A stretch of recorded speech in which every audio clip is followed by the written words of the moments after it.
all of these rules and regulations, the reason that God put them there is because sin separates us from God. In that time, like, people would just literally be consumed if they had sin and they were in the perfect presence of God.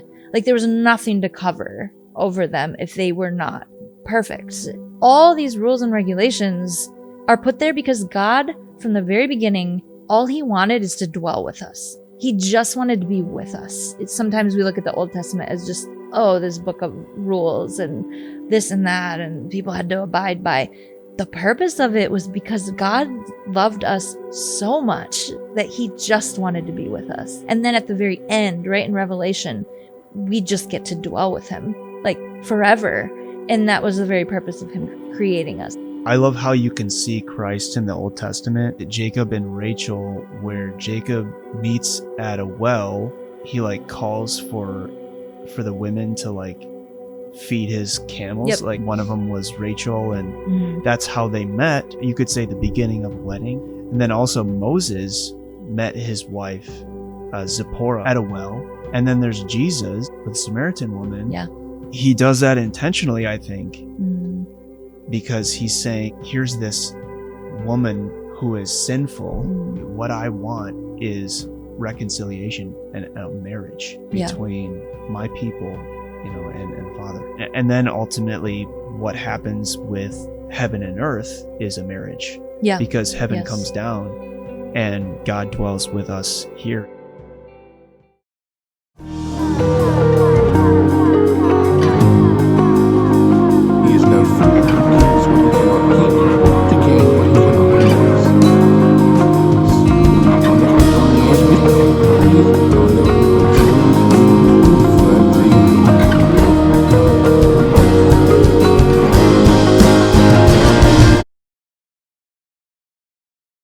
Okay.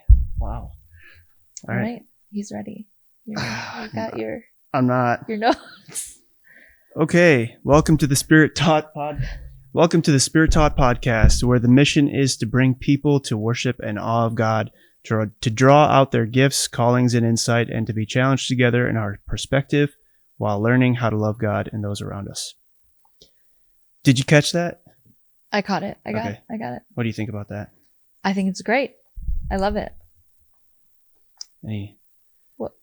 Is it too vague, do you think? Can you read it again? Where the mission is to bring people to worship and awe of God, to draw out their gifts, callings, and insight, and to be challenged together in our perspective while learning how to love God and those around us. I don't think it's too vague. It's broad. Yeah. It's broad, but I think you want it to be broad because you're bringing in lots of different perspectives. That's what I would think, right? Okay. Yeah, I think it's good. What's your hesitation with it? Because I want to hone in on like what specifically the actual mission is with the podcast, and because so it feels almost too broad. The podcast still feels like beginning stages almost. So I feel like it'll probably get honed in more the longer I do it. Yeah, for sure. I haven't done one in a few months, so yeah. I forgot how to introduce my guests.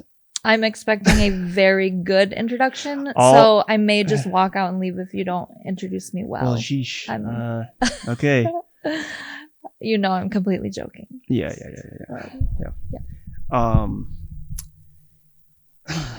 What are your? So you how do I know you? Let's start there. Well, let's see. You came to Impact School of Leadership. I think this is when we first met, right? Yeah. And so we met there. My husband was directing the program and you were a student. And I feel like we became fast friends, our family, with you. And we've done a lot of things together since. I mean, we've done a lot of ministry together. I think you and I connected pretty immediately because you're musical, right? And I was doing a lot of music stuff at the time, and we traveled together. And then even after you graduated the program, we did a lot of things together, musically, ministry wise. I mean, like hanging out even. You'd come over to our house and hang, and you helped us on the worst moving day of our entire lives. I remember that. So you've moved like a ton of times. Oh my God. In my entire life, I've moved, I think I counted it once. I can't remember the exact number. I think it's something like 22 times in my life. Yeah. What's the shortest amount of time that you spent in one place? 3 months. 3 months. And you knew that you were gonna Yes, that one we knew 3 months. Yeah. Oh my goodness. Yep. And that was with so our you had to whole move family. everything there for 3 months. Everything. Yeah. Insane. Oh my gosh. Yep. So that when I helped you guys move, what was it? Into West Dallas? I think it was the worst time was when we moved out of City on a Hill into our townhome rental. Oh. Because we had like a whole basement full of things that we hadn't gone through, and the girls were little, and we just were not prepared. And that was when I was helping you guys move? Yes. That was the worst time out of 22 times? I would say so. Yeah. Oh my gosh. Just because of the rat poop? Yep. I knew you were going to bring it up. There was rat poop. And that was at the end of the day, and I was falling apart. You were with Jason when he was in the basement of City on the Hill. Did you? I was pregnant. No, because I was pregnant, so I couldn't lift anything. Yeah, that's right. And I think that's for me why it was probably the worst, because I'm very much a doer. So I want to jump in and I can grab this and I can do this, and I just felt very helpless, which for me is not a good situation. I just want to jump in and do it, and I can't.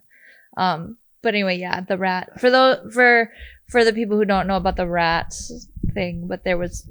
All of our stuff was a lot of it was stored in the basement of this really old building in Milwaukee. And we had a dresser down there that we wanted to move into one of our kids' rooms, and Jason opened it and there was just like rat poop everywhere, all over it. Yeah, we were moving we like picked up the dresser and moved it out of the storage space. And then when we like tipped it, you could hear like Legos, it sounded like inside, because the rat poop had hardened. Oh, so nasty. Yeah. You wanted to get rid of the dresser, and then Jason was just like, well, cool. Yeah. Well, who was it? He called me before, because he was freaking out, I think, once you guys figured it out. And you were there, and he was like, there's rat poop all over this thing. He's just very intense. I remember I took a video and I like looked at it a little bit ago, and I just remember he was like, oh my gosh. Yeah. Oh my gosh. So he was freaking out. And this is a really nice, expensive dresser too. So then I'm like, I'm freaking out, and I'm pregnant and like just extremely emotional. Also, we're exhausted, and I'm just like, just leave it there. I don't even care. I don't want the stupid dresser. And then you guys, then he starts coming down, and you guys were like, well, we could just bleach it and we could just disinfect. And I'm like, no way. I'm freaking out. But we did. I don't know if I would have kept it. I don't know. I don't even remember. Just take out the drawer that had the poop in it. But those rats would have been in all the drawers, though. Absolutely. Yeah. Anyways, yeah. So that was all right.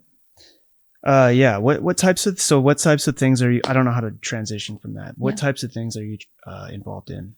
What do you do practically? Yeah. So I am first and foremost a wife and mom.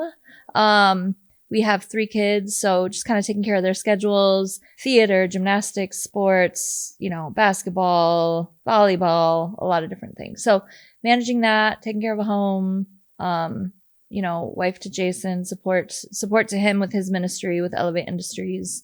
And so, I do all that professionally and ministry wise. I'm also a worship leader, worship pastor at Poplar Creek Church. Mm-hmm. So I manage different teams. We have multiple locations and campuses, and so I manage the worship teams there, as well as leading worship every single week. Play acoustic guitar. You don't ever get a break for Sunday mornings? I get normal vacations and things. Yeah.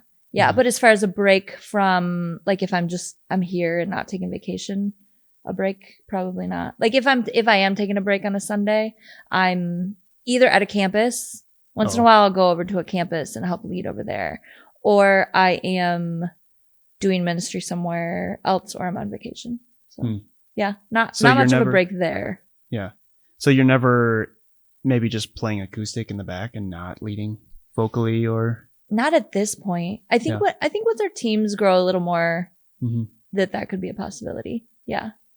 Yeah. My preference in that would be I'm leading freehand and someone else is playing acoustic. Oh. That would be my Yeah. preference. Because Which I mean, you've like, done that before. yes. Yeah. Yeah. I love leading freehand. If I had my way, I would lead freehand every week. Why? I didn't pick up the guitar until I was 16, and that's when I started learning. Mm-hmm. And I've been singing since I was like a kid, you know, in church and performances and things. And I don't know, I picked up acoustic more so as like a compliment to being able to sing and lead. And I'm really glad that I did. I'm super glad that I play. I don't even consider myself really like an acoustic player. I know I can't, I know I can play, but I'm just like a rhythm and chord player, right? Gotcha. I definitely feel like my main gifting lies in like leading worship and singing and leading people. The acoustic, sometimes like focusing on the chord structures and stuff, it is sometimes hard for me to like get my brain up out of that and just focus on leading. So I guess all that to say, it's a long answer to your question. I feel more in tune with the band, leading worship when I'm, and singing when I'm not also playing. But I do love to do both. I love to do both. It just takes a little more prep for me. Gotcha. Right. That makes sense. When do you think like you were the busiest in your life? Do you think that you're the busiest you've been now? That's an interesting question. The interesting answer is no. I don't feel like right now is my busiest season. But I think the only reason that it's no is because I've been extremely intentional over the last couple of years about what I am saying yes to. So I think if I wouldn't have gone through that journey over the past couple of years, I would absolutely be like, yes, I'm very, very busy all the time, consistently. But I've just gone through a big journey myself in trying to put margin into my life, in prioritizing taking care of myself, my relationship with the Lord first, becoming healthy, not only physically, emotionally, spiritually, like all those things together. Yeah. And so for me, a big part of that was to not find my identity in being busy all the time and saying yes to everything. Like I went through a long period, probably when, I don't even know how many years ago. I mean, like I probably, I don't know, all the way up until a few years ago. I just like lived my life, and I'm going to, like, if it's in front of me, I'm going to walk through that door and I'm doing it. Like I'm not going to question it, you know, like it's going to be a yes, but it led to a lot of anxiety for me. Yeah. Cause I couldn't keep everything going all the time. I'm also a perfectionist. So everything that I say yes to, I want to do 110%. Yeah. But it's realistic. Like, it's not realistic. And then for me, the things that suffer is like, the things that suffer are my personal life, me making sure that I'm staying healthy and inspired and full of the Lord to be able to pour out, right? And then also like my family. I mean, like I would, you know, I go home and then I'm anxious, I'm exhausted, I don't have the bandwidth to focus on my family, my home, all of that. So anyway, so yeah, again, long answer to the question, but I would say no, I'm not the busiest. It's because I'm extremely intentional about what I say yes to, and I say no to a lot of things. I mean, I say no to things that hurt sometimes, that I'm like, oh, like I wish that was a yes, but right now I know that that's going to take away from me being able to have margin in my life and my days and my week. And I know I'm a person that needs margin because I don't do well when I'm just like one thing to the next, to the next, to the next. Yeah. I don't think anybody is really. Yeah. I don't think so either. I think what I struggle with figuring out if I should say yes or no to something is like, like, God, do you want me to do this? Is this something that you want me to do? And I mean, I think that ultimately what you're saying, is like doing something, is living in a way that is pleasing to God, because you're saying no to things so that you can be healthier and more intentional with what you're, with what God wants you to focus on. Yes. I think. Absolutely. And keeping my priorities straight, right? Like the priorities that are in my life that I feel like are right in front of me, that are the things that the Lord is Right. requiring me to have order in, you know? Those have to stay in order because those are my priorities. But when I'm saying yes to so many things, even for me, the yes is always, it's always going to be a good thing that is presented before me. Like, I'm in ministry. People are constantly asking me to do things. I'm actually so grateful. I'm so grateful for the asks. But I just, it is always going to take away from something else, you know, if I'm saying yes. And sometimes that's okay. And for me, it's like, if it's the ask and then immediately it's like, obviously I'm praying about it and I'm putting it before the Lord, but immediately it's like, yes, that is my thing to do. Like that is 100%. I have to do that. Then I know, you know, for me, that's being in tune with the Lord and kind of where he's leading me. But if it's like a wavering back and forth, like or I'm only pulled to do this because I really want to make this person happy or this and that. I'm like, oh, yeah, I do that. That's probably going to have to be a no, you know? Yeah. And how do you know if like this one thing is like for sure what you know God is wanting you to do? Yeah, I think what does it have to line up with? That's a good question. It fluctuates for me. I think it fluctuates. For me, it has to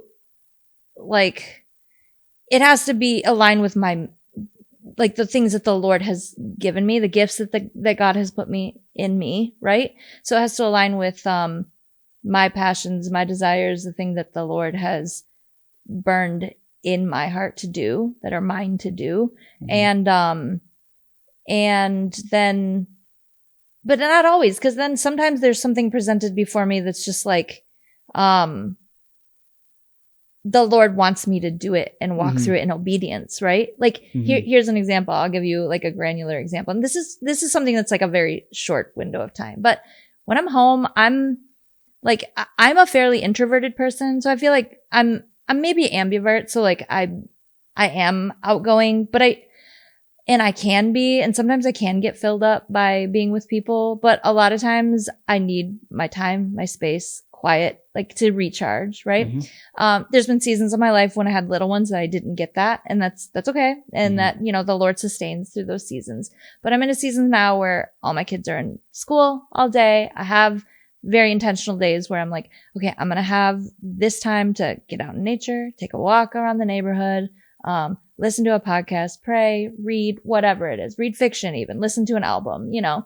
So a lot of times I'll take walks in my neighborhood and I will put my AirPods on and I'm just listening to something, whether it's an audiobook, whatever. I don't want to talk to anybody when I'm walking, right? And I was just having it was a full week. I don't remember what it was. It's full week. I'm walking. We know all of our neighbors, by the way. We know all their names. We know their situations. And you know, just their families and stuff like that. Well, I'm walking and I turn the corner and I see one of our neighbors and I know she's somebody that's chatty, right? And I'm like, oh, everything inside of me is like, cross the street and just keep walking. Like, just, that's terrible. You know, it's the worst. No, but this is just like, this is my time, right? This is my time that I know I need. Like, I need this margin. I need this time. And there was just this thing in me that was like, don't you dare cross the street. Like, you keep going. You talk to Steph. You ask her how she's doing. She's got her dog with her. You know, she's an older lady and very, very sweet. And I did. And so to me, like, that's not necessarily, it didn't align that day with like my plans or the things that I even feel like I'm equipped to do sometimes. Right. But I'm like, I'm so glad I did. And we stopped and we chatted and she gave me the biggest smile and we just had like this really beautiful interaction between neighbors. And I think we talked for 10 minutes. So it was like a little bit more of a length, but they don't have a lot of people in their circle, right?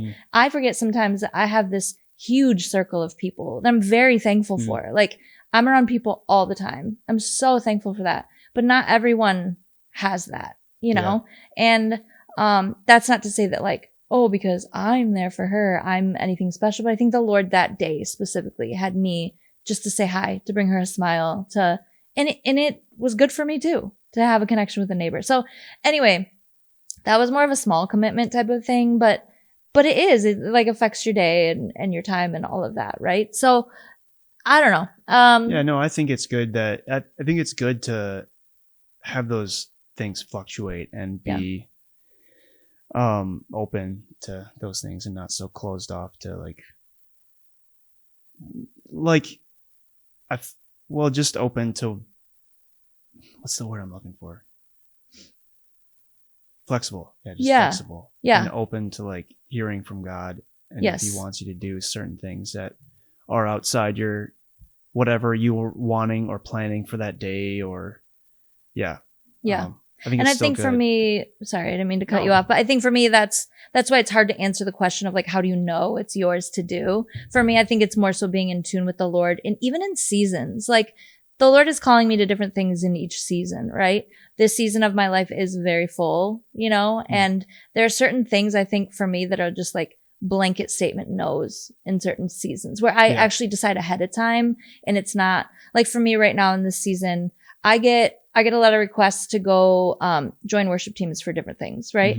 That aren't in our within our church. So I get a lot of requests hey, do you want to join us for this worship night? Do you want to? Last week I had a lady, and I'm so grateful for these asks. I'm grateful that people ask me to do these things. So it's never an inconvenience or annoyance when people ask. But I had a lady even last week ask me if I could do something for a citywide women's Bible study once a month where I could come and lead worship. And so I get questions like this frequently, right? For me, I've decided that in this season of my life, because of the ages that my kids are at and because of all of my work commitments, along with supporting my husband and taking care of myself mentally, physically, spiritually, I've decided it's pretty much a blanket no for any of those extras. And then if somebody asks something then I can just say, hey, right now in this season, it's just very full. And unfortunately, thank you for asking, but unfortunately, it just doesn't align with what this season looks like for me. So I'm praying that you find somebody. But for me also, if somebody asks and then it's really sitting heavy with me, even with the blanket no, then I need to take it to the Lord and pray a little bit longer, but I don't know. Yeah. For me, it's more so so I read this book a couple years ago. I've actually read it twice now. I read it last year and the year before. And it's a book called, Emotionally Healthy Leader, and it's by Pete Scazzaro. So I won't go too much into the book because I could probably talk about it for 30 minutes, but this same dude who did, spiritually healthy emotion. Yeah. So he has multiple lines. So spiritually healthy leadership, emotionally healthy leader. You can't quote me on the book. Spiritually healthy something. Yeah. Anyway, he has a whole line. I think he has 8 or 9 of them. Emotionally healthy leader is phenomenal, especially for anybody who's pastor. I think every pastor should read this book. But one of the things that I've learned from Pete Scazzaro's work is he talks a lot about embracing our limits, which I had never thought about before.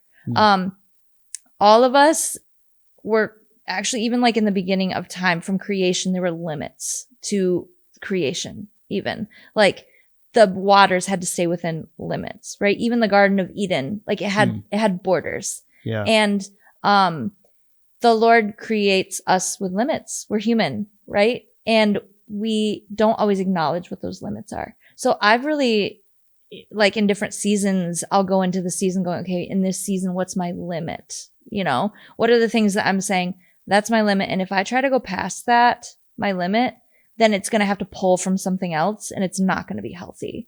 So I try to think with myself personally, but also with ministry and my teams, in this season, even ministry wise, what are our limits? What are our things that we're saying no, so that we can stay focused on what the Lord's purpose is in front of us. So yeah, but totally recommend that book. Oh my gosh, there's so many amazing things in that book. You're talking about, I guess, knowing yourself and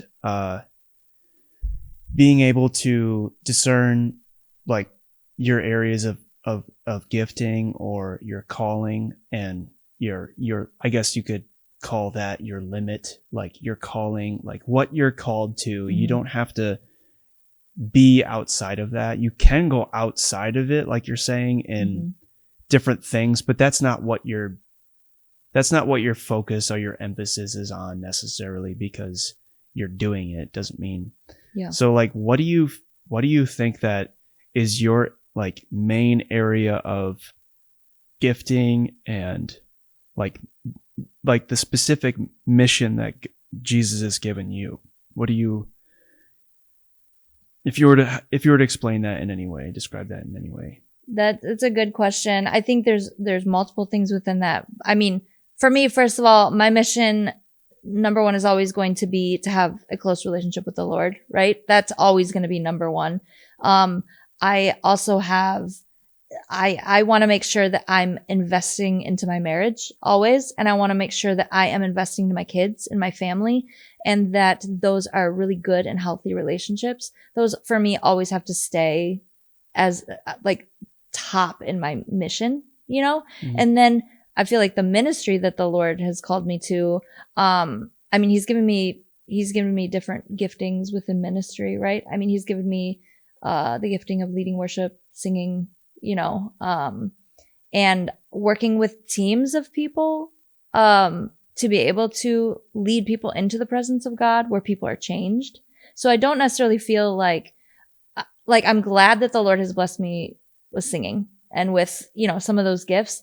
To me, those are avenues to use in order to bring people into the presence of the Lord where they can meet with God, right? So I think for me, one of my main giftings is making space for people to connect with God.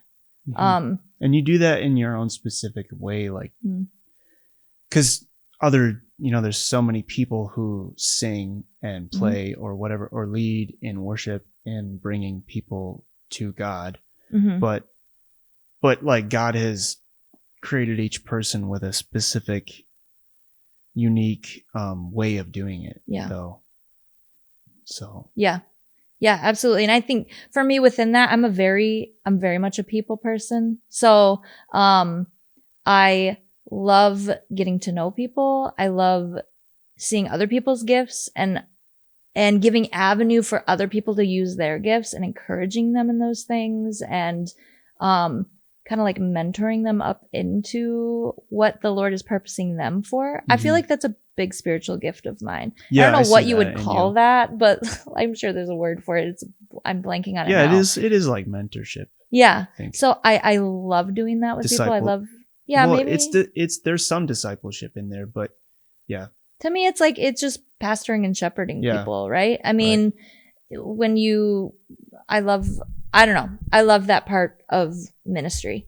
So you mentioned, like how you'll go out and, to do just like, what did you say? Like an audiobook or like a fiction audiobook or like something like that, or just listen to an album, and you don't just listen to Christian music. And, like you posted about Bon Iver's the screening thing. This makes me so happy. I'm so glad you're bringing talking this about up. This is my happiest thing. Yeah, when people say Christian music, it's just music. There's no genre of like Christian. This is Christian music and this is secular music. Right. There's a difference, but what do you, and not just music, but just creative work in general. What do you think that? What do you think it does when believers put out into the world their creative work, whatever it is? What do you think that does? Like, it's worship to God and it's honoring, and it's using their talents and whatever. But what do you think that does, putting their art out into the world? Wow. Yeah. I think art is so important. I think there's importance in art and beauty. I think, I forget what the quote was. I wish I would have looked it up, but there's a quote about, art is non-essential. However, art is something about how art is the thing that brings meaning to life, right? So like you have all these things that are essential to life, right? Like work, you have like productivity, all things that contribute to society in a very functional way. And then you have art over here, right? Art is the thing that brings meaning and beauty, right? So, and we're talking strictly just even in secular society, right? But when you think about like a Christian person creating art, right? Someone who has the Lord in them that is creating art, you're essentially pulling something that you're called to do and to create and putting it out into the world, which is going to speak to someone else and it's going to inspire. Like, what does art do? It makes us think. It touches on feelings and thoughts that maybe are deep in there, but you haven't really thought about. And art is, I love experiencing art in community as well, because you get to discuss these things, right? Like, I love discussing albums. Like, I know we've talked about music before and everything, because or like lyrics or things like that, because they just touch on things that like you wouldn't normally have those conversations. They wouldn't be coming up unless you heard this piece of music or you saw this piece of art, right? Or you read this piece of fiction. I was just talking to a friend just earlier about a fiction book that we had both read, and we were talking about this one scene and how it applies to our lives right now, right? Art is so beautiful and it brings such a meaning into life. So for me, when a Christian person who has the Lord in their lives creates art, first of all, if there's art that you are called to create, like, it has to come out of you. You have to create it, you know? And then when it is released into the world, then hopefully it has a piece of Jesus in it. If you have Jesus in your life, you know, whether you're explicitly saying that or not, it will, because if you have the Lord in you and you're releasing art, it's going to have the Spirit in it, right? Mm-hmm. And so I think what that art does is even if it touches like 2 people, right? 1 person, then it's important. It's important because it can inspire, it can bring meaning to that person's life. It can bring maybe something that they're struggling with that they haven't even thought about. And like say you write a song and a lyric in your song brings light to something, and it's something that they've been struggling with, and it's like a path forward for them, then dang, like I would be glad that I put that out into the world in that case, even if it was for 1 person. Mm-hmm. Does it have to be good? Does it? Oh, now we're venturing into a very interesting topic. Does it have to be good? I don't think art has to be anything. Are you asking for my opinion on the matter of what I would consume? Well, I mean, I guess both, but like just art in general. How can someone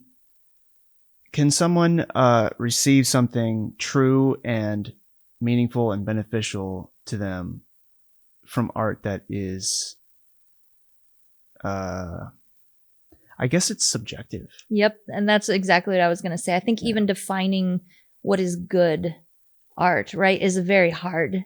And we could sit and talk forever about that. But I think if somebody is called to create, there's no perfection in creating, right? No. Like if someone is called to create something, like, go and create it. And if it was just for you to like release that and create that out into the world, right, I think then it was good. It was important for you. Like the process was good. Now, if you're going to ask me to go and paint a painting or something, it's not going to be good. It's not going to look good. I can't even do stick figures. So I don't know. That does go back into like what you're called to, what you're called to do, and you have limits in areas. So don't stay in a place where like that's outside your limit. Right. Like, but I don't know, like, you know, cause there's people who are passionate about things that they're not so great at from maybe the majority of opinions. But again, that's still subjective. Like, yeah, I think so. And I think we've made art this thing, especially because we're both artists, right? We're both in the creative community as well. I think sometimes we can make art this thing that's like, there's like an end goal to it, right? Like I have this, like I'm creating for this, whatever this may be. And I think we can become a little snooty sometimes about what the art looks like, because we maybe do have a little bit more of that talent in certain ways, right? And snooty might be not the right word, but like other people who maybe don't have the same skill level, right? As like you on the acoustic and like instrumentally or whatever, or me and singing could be like, oh, well, if I couldn't create that well, then I'm not even going to. Like, I'm just going to kind of walk away from it. But sometimes I think, again, creating is just for the person to like get it out and like maybe bring voice to some of the things that they are experiencing and to walk through something. So it doesn't always necessarily, I don't even think art necessarily has to be consumption. Yeah. Like for monetary gain, or like we're in this society where anybody who has any good thing that gets put out is like blasted all over social media. And there's actually good and like there's some good in that and there's some beauty in that and it does inspire, but I don't think art always has to inspire. I think sometimes it can just be for the person. And I think sometimes if we box it into that, then we like, I don't know, we don't always get the benefits of trying something that we're just awful at and just going out and trying it just because it pushes you out of your box a little bit. And it's just for creative expression. Like, and you might not say if it's painting and like you might not ever put that thing up in your room or whatever, you know, or your house, but maybe it was fun. Yeah. Maybe literally it was just for that hour that you were painting just because you're trying something new and it's fun, right? So I think there's just so many, like art is such a broad spectrum. Yeah. So what about art in any medium of art put out into the world from, say, well, people who aren't believers and don't have the Holy Spirit. So I kind of have a hard time like with art, or I guess maybe just music from secular artists, like, because I think like, you know, what's going to come of it in the end? You know, ultimately it all gets blown away. It all turns to dust and it doesn't come to anything because there's no life. There's no real life into it. And that may sound super harsh, but it doesn't last forever. So like it has an effect on people. Yes. But it doesn't, where does that lead them? Yeah. Because it doesn't lead them to the Lord further. And Christian music doesn't necessarily, like, it should lead you to the Lord in some way, not necessarily salvation right away or whatever. Sure. But I got you. To the Lord in some way. Like, what would you say about art that you like really appreciate and are like obsessed with? And there's still like Bon Iver is like up there with the like super good music. Yeah. And I love it. And like Manchester Orchestra or other bands that are secular, but like, I just know that like in the back of my mind, it's like, I have a hard time with feeling like this is ultimately meaningless. And I don't know if that's the right view of it or what is your thought on that? Yeah, no, that's a good question. Something I haven't really thought a ton about in this context specifically. I think, first of all of us, when it comes to all of us who have the Lord, like in our hearts, right? And who live for the Lord, when it comes to any secular art whatsoever, I think we need to all have our own line of what we will and will not consume. First of all, that's more of a broad spectrum thing, right? Like, I think we need to have a line of what we will and will not consume. And I think past that, like, you're right. I think everything that we do, it's like back to Ecclesiastes, right? If you're going to have a broad scope, like everything is going to pass away someday, right? Like everything is meaningless, I think. But on the other hand, for me, like when it comes to, okay, it's Bon Iver specifically, right? When I listen to his music, it's really inspiring to me. The sounds and the tones of the music, there's just something about them and the way he creates in such a, your brain doesn't think that he's going to do what he's going to do, right? Like he thinks outside of the box. And when you're listening, it's like, it's just incredibly inspiring. And so to me, when I as an artist need to put myself in situations where I am inspired and I'm not like bored by music that sounds the same all the time. So for me, sometimes art that comes from secular artists does that. Like I would agree. There's benefit to it. For sure. So for me, but I don't ever, that all is in the context of me living my life for the Lord and making sure I'm immersing myself in scripture and all of that, right? But I mean, you think about, these probably aren't great analogies, but you think about, you go to an art museum and you're looking at pieces of art and you're inspired, and it kind of just like puts you in the spot of like, wow, that's really beautiful. A lot of the people that created those may also be not living for the Lord, you know. Right. Or you go to a restaurant and you're eating something from a chef who created this beautiful thing and amazing tasting and it looks good, and that's their art, right? And I'm consuming that as well. So to me, it's kind of more so, I want to put myself in the path of inspiration, but all under the context of I'm living for the Lord, right? So I don't know. I think the line when we start to talk about secular music, I think it's different for everyone of what they can consume, right? Some people might put that line out there of like, I'm not going to consume anything that's by any secular artist whatsoever. Right.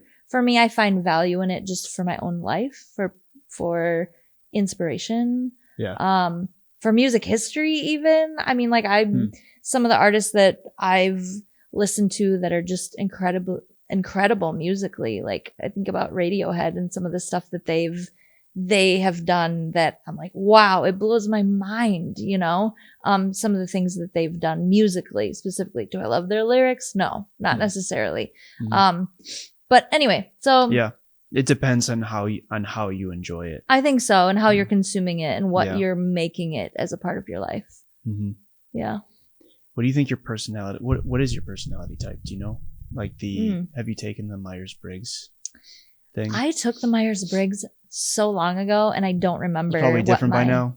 It probably is. I think it's been like maybe 15 years since I've taken the Myers-Briggs, like before kids even. My brother-in-law, we were talking about this the other day about like what it means to be introverted or extroverted, and like I think there's different things that like so you're, I guess, well, both maybe, like you're charged, you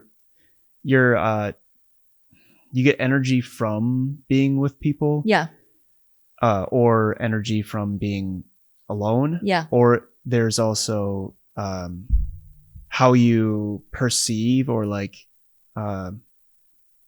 participate with the world, or you're like it's either externally and you're like more outward in your thinking and expression and everything, or you're more inward in your expression and like participation with the external things.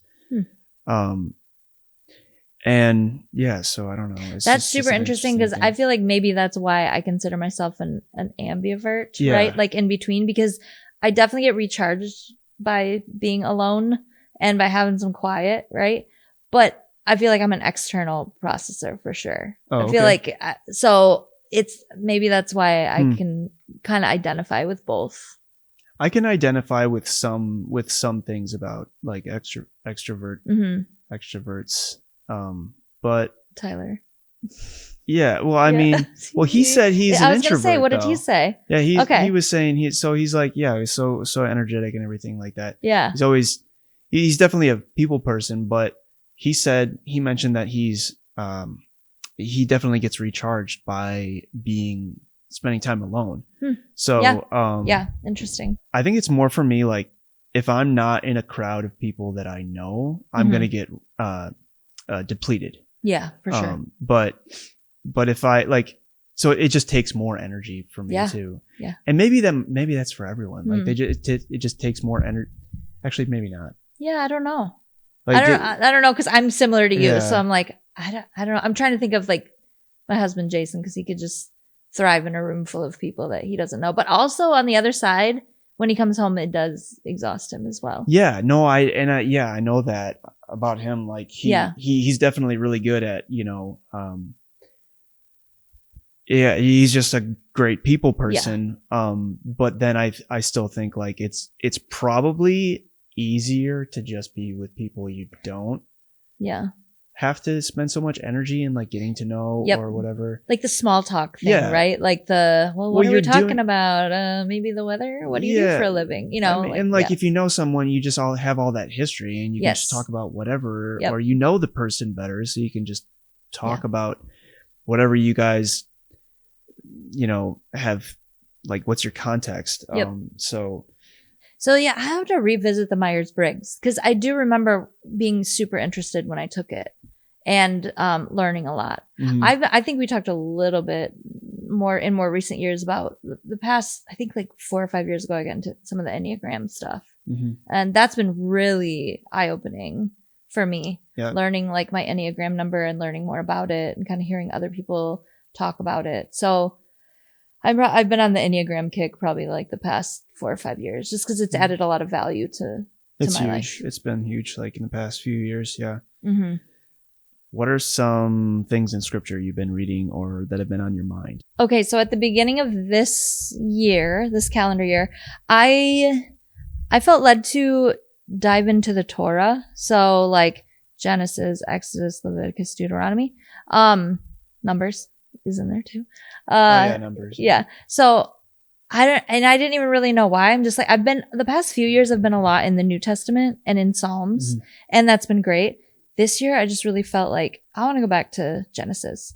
And so I started it January 1st. I'm in Deuteronomy now. I've been getting so much from this read this time around. I've been getting a lot from it. So I'm following. It's so interesting when sometimes you commit to reading something and then other things will come out that follow along with what you're reading. So for example, Bible Project, I love Bible Project stuff, but they just released, they're on this podcast now. They have a podcast, but they kind of follow different things in their podcast and they'll release different series. Right now they're in a series about Exodus. And it is so good. Oh my gosh. And it came out right when I was reading Exodus. So I've been following it. And the whole premise of what they're talking about in the Bible Project is the entire Bible basically like revolves around the Exodus story. Wow. From beginning to end, even going back. So he's kind of starting in Exodus about how obviously the Lord, frees his people from slavery, and then it's this journey into the promised land, and then at the end they don't even make it. Like they can't even make it into the promised land because they're human, they're fallen, they make mistakes along the way, right? And they end up having to wander for 40 years in the desert, and anyway they eventually, you know, throughout the Torah end up in the promised land. But in the Bible Project, they go into even like in the very beginning when the world was created, it was either a foreshadowing, or in Exodus, the Lord kind of brought it back to that. It's just crazy. You have to listen to it. But even in the very beginning, when God created and the waters were split, he, like whatever the Greek word or the Hebrew word that is in about waters is like the chaos waters. So, and then that same word that they use, they highlight it in Exodus when Moses is standing before the water and he's talking about like the chaos waters. And so like in Genesis, it's the Lord creates land to split the waters. Right? Like when there's the waters and then he creates land and life is able to thrive on the land. And so that like the waters have to split. And so then he talks about in Exodus when he talks about the waters and they're there and they have the Egyptian army behind them and they have these waters in front of them that are uncrossable. Like the Lord splits and makes a way to walk through that, you know? Wow. And it's just so cool. And then he goes forward to Jesus. When Jesus came, like that is now even in our lives, like that's what the Lord does. There's chaos and at times that is not of the Lord. And he comes and splits that and makes a way through. Can you repeat that about Jesus? What?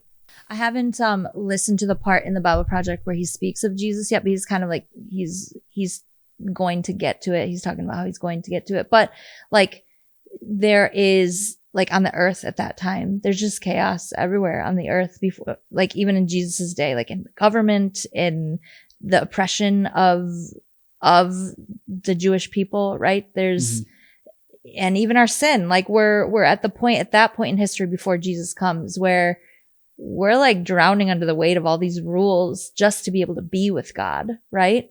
And then he sends Jesus to make a way through, and into heaven, to part the chaos and to make a way so that we can commune with God and come into the promised land. And that is why he sent Jesus.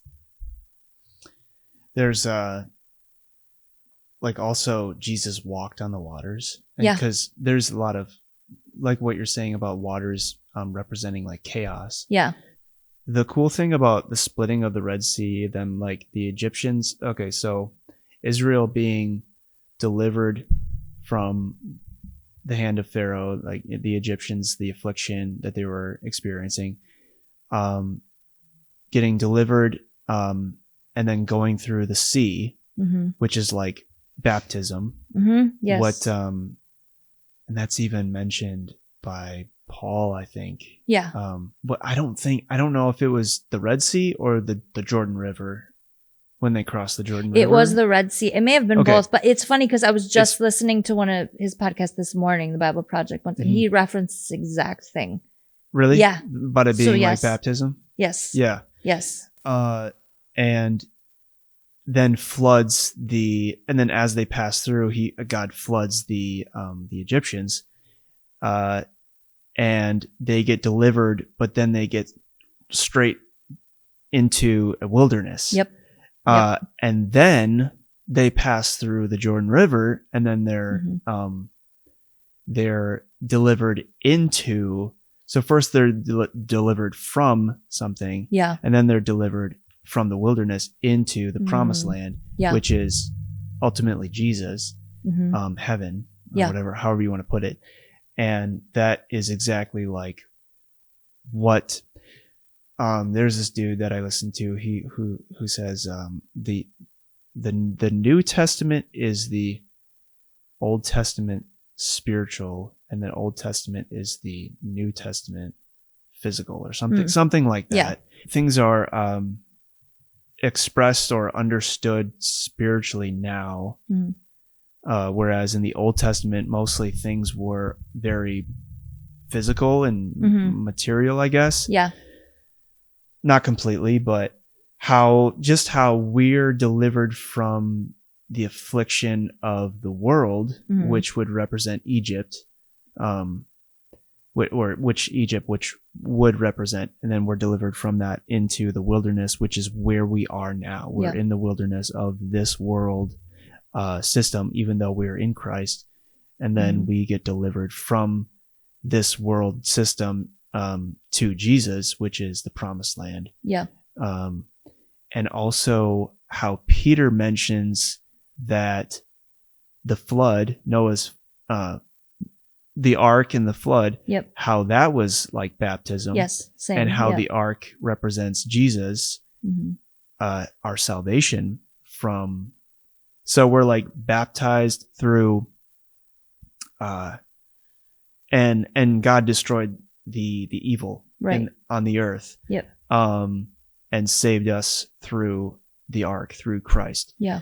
Then there's one more. There's it's Jesus himself, which all our sin is put on, and Jesus said that there's a baptism I have to undergo, and he's talking about his death. Yeah. And why he mentions baptism is because in putting all the sin, God put the sin, he became sin. Yes. For us, so that we could become the righteousness of God. Yep. And so he was put to death with all of our sin, just like the Egyptians were put to death, just like the evil on the earth was put to death in the flood. And then he himself killed unrighteousness, and in the same action became our righteousness in himself. So like he was baptized in, and so then now we're baptized into his death. Yeah. And then we become, and that's why like baptism is not just like the physical baptism now is not just it's not just us declaring that we're Christians now. Mm-hmm. It is so much deeper than that. Yeah. It's a spiritual act Mm-hmm. of being baptized into Christ. Yeah. And into his death and then so into his life. So like there's a lot. And that's kind of how the Bible Project like does things. Like they talk about that stuff that is not normally talked about in the specific details of Which Scripture. is why I love that. And they wrap everything together and help you to see how it, like the story is all one big, it all flows together. Like everything in Scripture flows together. Yeah. Even this read for me of the Torah in general, I'm going, man, everything that God did, even when you're reading through, let's just be honest, like Leviticus and Numbers is sometimes hard to get through, right? It's all the rules, it's all the regulations, it's numbers of tribes and things like that. But for me, this time as I'm reading through, I'm like, I was talking with one of my friends, Abby, about this because she was reading some of it as well. And we were talking about the fact that all of these rules and regulations, the reason that God put them there is because sin separates us from God, right? And in that time, like people would just literally be consumed if they had sin and they were in the perfect presence of God. Like there was nothing to cover over them if they were not perfect and had sin, because sin cannot coincide with God. That's crazy cannot. Now that like that's crazy because if we didn't have Christ, we could just literally be consumed by God's presence, right? Yeah. And just, I mean, there's this one story, I forget exactly what it was. I think it's in Exodus, where there's some sin and some evil, and the Lord comes and literally the ground just opens up and the entire tribe is consumed into the ground because they cannot stand with God because of their disobedience and the sin in their lives. So anyways, all these rules and regulations are put there because God, from the very beginning in creating Eden, all he wanted is to dwell with us. He just wanted to be with us. And that's why he created us, right? Because he wanted just to be with us. And sin separated us from being able to be with him. All of these rules and regulations are all just for purification so that people could be with him. So it's so crazy. You look back and sometimes we look at the Old Testament as just, oh, this book of rules and this and that, and people had to abide by. The purpose of it was because God loved us so much that he just wanted to be with us, and sin separated us from that. So it's just kind of cool, this read around for me going, man, this is all, like you read even these rules in Leviticus, everything that separates us from God, and even these things like don't touch the dead carcass of an animal. And if you do, you have to purify yourself for it. All of it lines up to the fact that like death cannot coincide with life. Death cannot like we are separated from God when it's death, right? And sin and all these things, like they had to purify themselves because God wanted to be with them. So it's just, I don't know, it's just really opening my mind up to this full gospel of like from the very beginning and then at the very end, right? In Revelation, we just get to dwell with him like forever. And that was the very purpose of him creating us. So I'm getting so much out of reading the Torah this time. Yeah. I love how you can see Christ in the Old Testament. And like there's the major ones that are like that most people understand, I guess, but just I love digging in and seeing Christ in all those little details, or like the things that in Genesis, is it Jacob and Rachel, where Jacob meets at a well and he like calls for the women to like feed his camels, Yep. like get water for his camels or something. Yep. And one of them was Rachel, and Mm-hmm. that's how they met. Mm-hmm. Basically, the beginning, you could say the beginning of a wedding, because Yep. that's where that meeting took place. And then also Moses met his wife, Zipporah or Mm-hmm. whatever, at a well. Yeah. And then there's Jesus Mm-hmm. in the New Testament with the Samaritan woman, Yeah. which is crazy because he does that intentionally, I think, Mm-hmm. because he's saying that there's this woman here. I mean, not Jesus the man, but Mm-hmm. Christ, the, God, Yes. the anointed one, Right. saying that here's this woman who is sinful, Mm. and what I want is reconciliation and a marriage Yeah. between my people, and the Father. Yeah. And then ultimately what happens with heaven and earth is a marriage. Yeah. Because heaven Yes. comes down and God dwells with us here, and then that's like Yep. the marriage supper of the Lamb.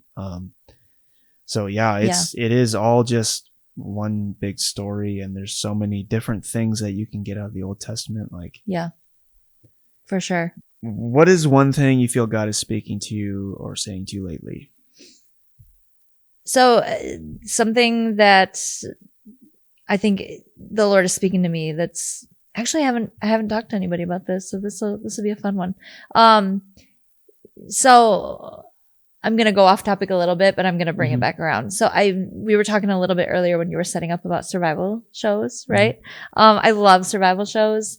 They're fascinating to me because it blows my mind how people can push themselves to their absolute limits and like come through those situations, and just there's something beautiful about being in the land and things like that. But anyway, so I was watching this one show, and is one of these shows where like they're dropped in a situation and they have to be there for like 21 days, and then they have to survive, and they only have like a couple tools, and they have to live off the land and make shelter and all this. Well, it got to the end of it, and they had just been through it. It was like two people, and they had gotten to the end, and they're like, barely had any food, and they're just in it, and they had been arguing, and just they had been through this long, arduous journey, and they get to the end, and they come to the point where they did it, they made it, they got to the end, and the guy says, he says something to the effect of like, I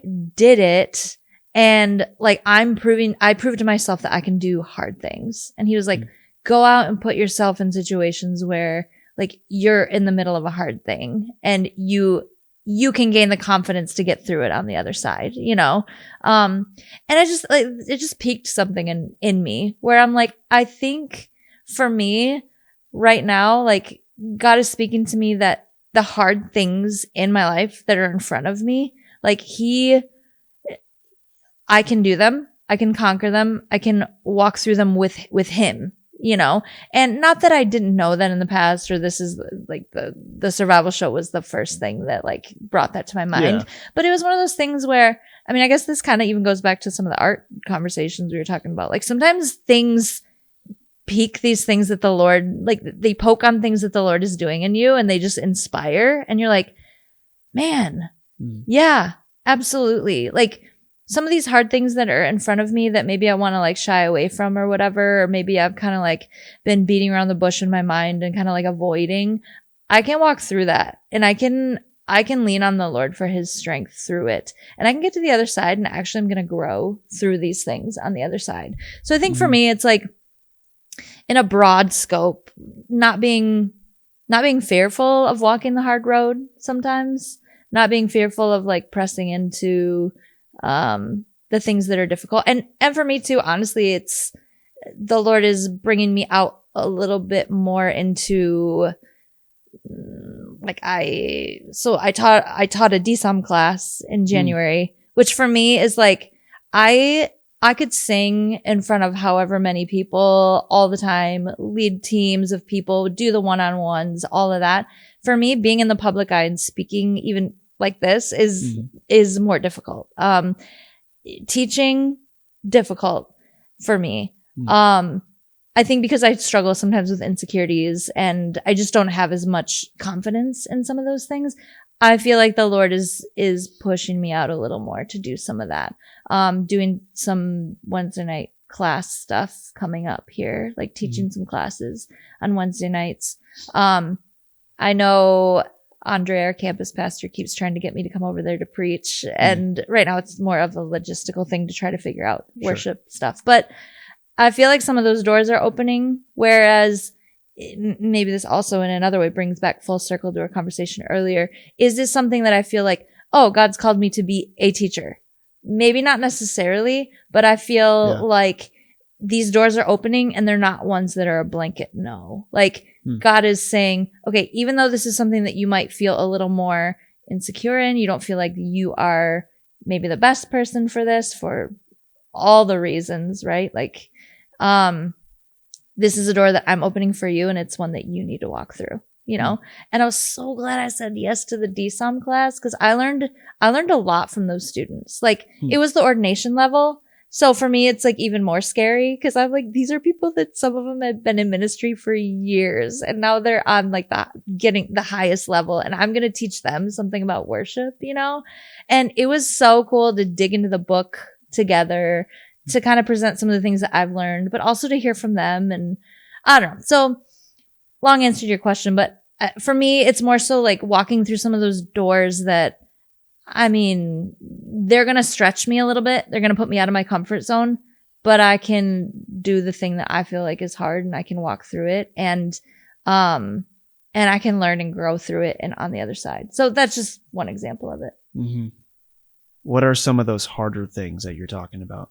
Yeah, I mean, for me, honestly, like I just said, speaking, kind of, that's a big one for me, speaking to people and or teaching, in a group setting, right? I like the one-on-one, but like in a group setting, like it's just, those are difficult for me. So that's kind of more on the ministry / professional side of things.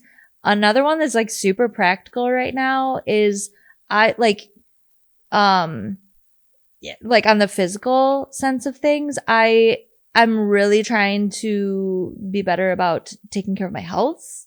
So for me, like exercise has always been hard for me. It just, I don't know why. I mean, I came from more of an artistic family. We didn't do any sports. I wasn't in any sports in school, wasn't around it at all. And it was a lot of the messaging of like, oh, that's just not us. It's not our family. And I didn't really see a lot of it modeled growing up and things like that, which is fine. You know, like every family has their thing and stuff. But I'm like, okay, well, I'm in my 40s now and I want to take care of my health, like for the long term. And it's not like I've never done anything, but I've really over the past year or two been trying to press it. Like I'm all through the summer, I'm biking and I'm really stretching myself in some of those things. But I even like going to a gym. It is like I walk in and I have anxiety just walking in the door. Like I'm freaking out right now. I do not know what to do. So for me, it's kind of like, I know that it's what I want to do. I'm going to have a plan, you know, but it's pushing into those things and pushing through some of the anxieties that for me sometimes push on some of the stuff from my past, right? Like being made fun of because I wasn't the sporty person in the middle of gym class in sports. Which like you work through those things, right? But now it's like, so for me, I know some of my health goals that I have moving forward and they're hard. They're just hard. They're hard because they might not be hard for everybody. Other people might laugh at that and be like, oh, well, that's not a big deal, you know? Yeah, sure. But for me personally, yeah, some of those things are difficult. Eating healthy, taking the sugar stuff, you know? That's hard, yeah. Yeah. And I mean, that's a very practical thing, and it's not, but to me, like mind, body, soul, it all kind of goes together. Right. So that's one of the hard things. I'm like, oh, do I want to do this? Like maybe not necessarily, but I know it's going to be important. What are your top 3 priorities within a day? Priority number 1 is always to meet with Jesus, like in some way, shape, or form. So some days that looks different. I always try to get some prayer and some kind of Bible reading in. Some days meeting with Jesus for me is if it's a nice day, I'm going on a walk and I am just I'm going to listen to a worship album and worship on my walk. Sometimes I'll go on gratitude walks. I don't know if you've ever heard of this before, but I forget who I first heard about it from. But if I'm having a rough day, or even if I'm like, oh, I need to get out and walk and center on gratitude, you just take a walk and you note the things you're thankful for.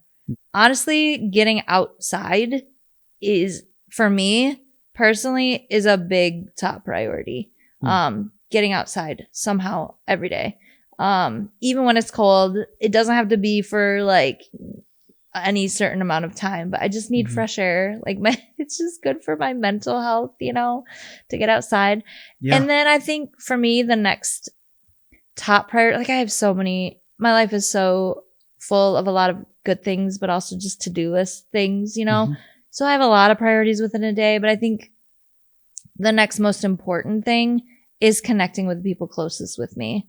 And that's pretty broad, but for me, it's like obviously family, kids, but also like my close friends. Like it's important to me and it's a top priority to connect with the people that I'm closest with, because I'm a person that needs connection. And we all do. We all do. It's just very important to me. So those are probably my top three. I wouldn't have guessed going outside. That's more of a unique thing. Yeah. I mean, it's obviously healthy and like everybody mostly wants to do that, like it's good to get outside every day. Yeah. But like to have that as a top priority is interesting. Yeah. Yep. What is one belief or value you hold that you wish more people understood?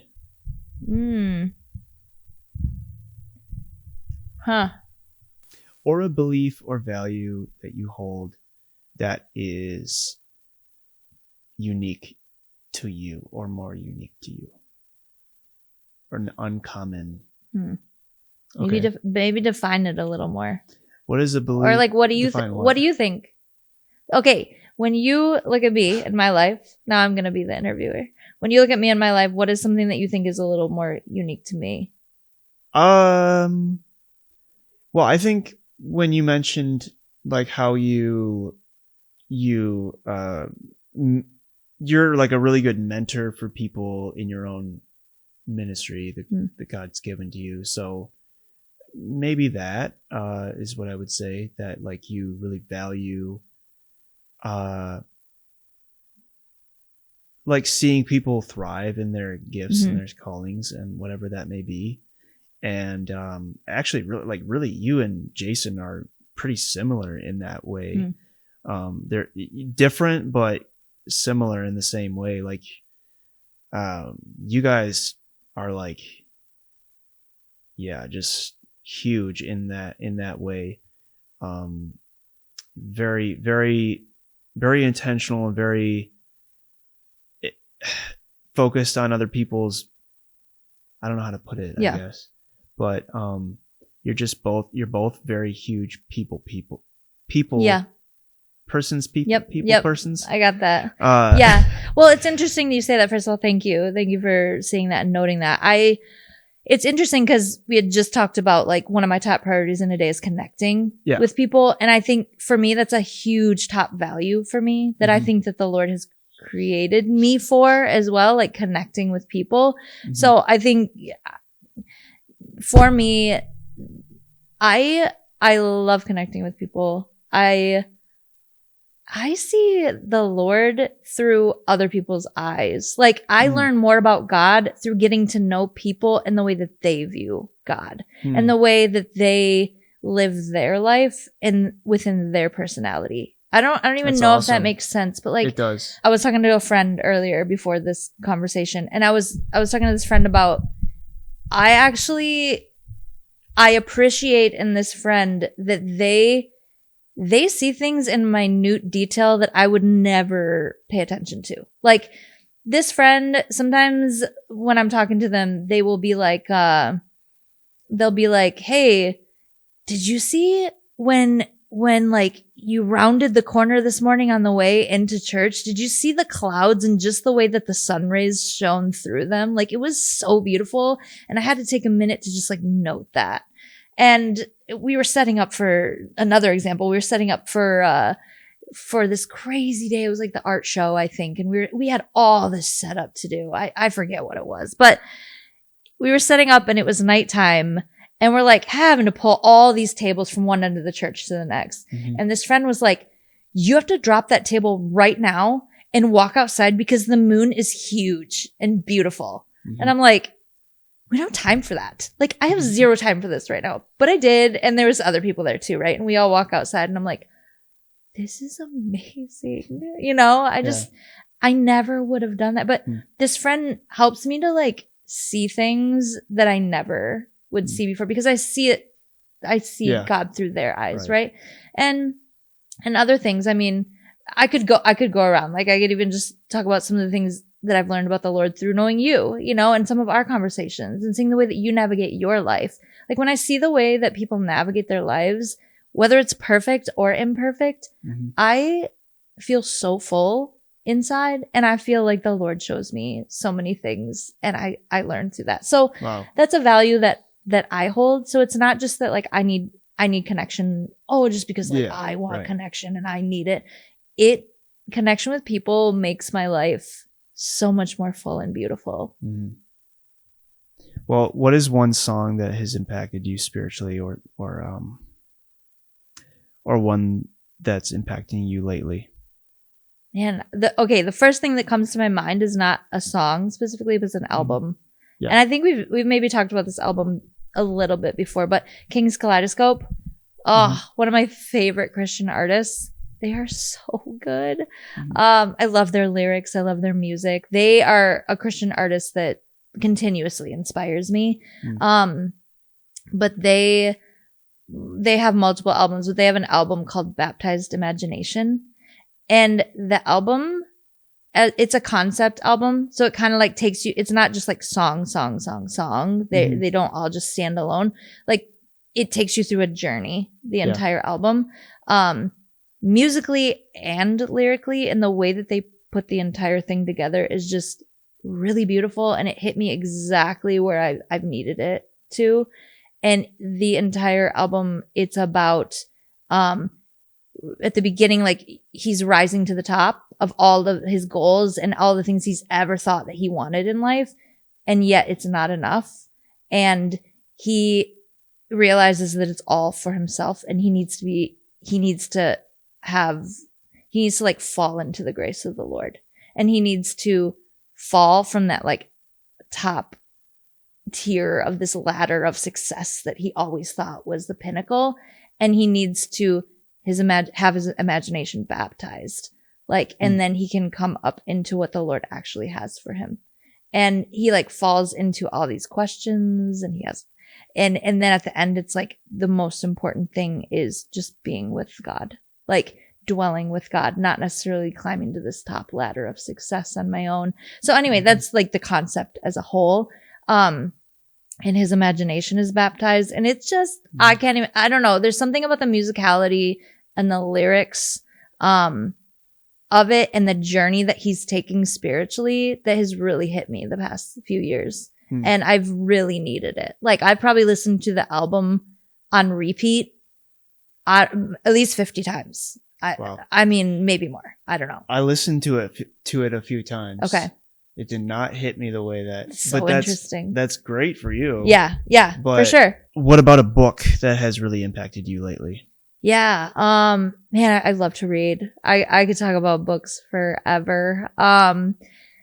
So one book, it is hard to pick one book. I'm currently reading this book. I actually brought it, We Who Wrestle with God, Jordan Peterson. Oh yeah. I don't know if you've heard of it, but yeah. I did not realize when I bought it that it's like an academic type of book. So it's pretty heady. It's going to take me at least the whole year to get through it. And I usually get through books in a couple weeks. So it is so phenomenal. It is really good. So I'm already learning about it. And I think this is another one of those things where, like, I'm going through the Torah, I'm listening to this Bible Project thing. He starts at the very beginning and how like the first chapter is about Genesis and how we were created to make order. Like Adam and Eve were created to make order on the earth. And what does that mean? What does that mean in relationship to each other? And what does that mean in relationship to God? And what does that mean about our purpose here on earth? That like we are always called to create order where we go. And it's really interesting. There's so much more. We won't talk at length about it, but he has a really unique sorry, I interrupted. No, go ahead. He has a really unique or I don't know, just different view of, it's more academic. It is like a view of scripture, which is kind of like what we were talking about earlier, where you can gain things from consuming like the secular things, because I don't think Jordan Peterson is there yet. I don't think he is either, and that's what I was just gonna say about his work and why I am actually enjoying this so much is because he does not write as a pastor. He does not write as a theologian even. He is, I think he's like a psychologist, and then he's taught at Harvard, and he does a lot of stuff with psychology, but he's like high academia, right? He has done a deep dive into the Bible, right, and into God and how he created the order of the world in a biblical manner, but it's not from a theologian's perspective. So that's why for me, because I've studied biblical studies and I've like done deep dives into theology and this and that. It's so interesting to read Jordan Peterson's perspective from an outside. I also don't know if he's Christian, right, or if he's quite there yet. So to me, I'm like, even from an academic perspective, he's bringing out these principles by which man needs to live by. And he's comparing them even with like Greek gods and Greek mythology. And he's saying all of these things would like, they all point back to the way God created us even. And it's just so, I'm just getting a lot. And that's just in the first chapter, right? So you definitely have to put this into perspective. It's not theology academia. It's straight academia. And it's, I don't know. It's just really, I'm getting a lot from it. Yeah. Thanks for coming on. Yeah. I think we've had a good conversation. Thanks for having me. Yeah. It's always fun talking with you. Yeah.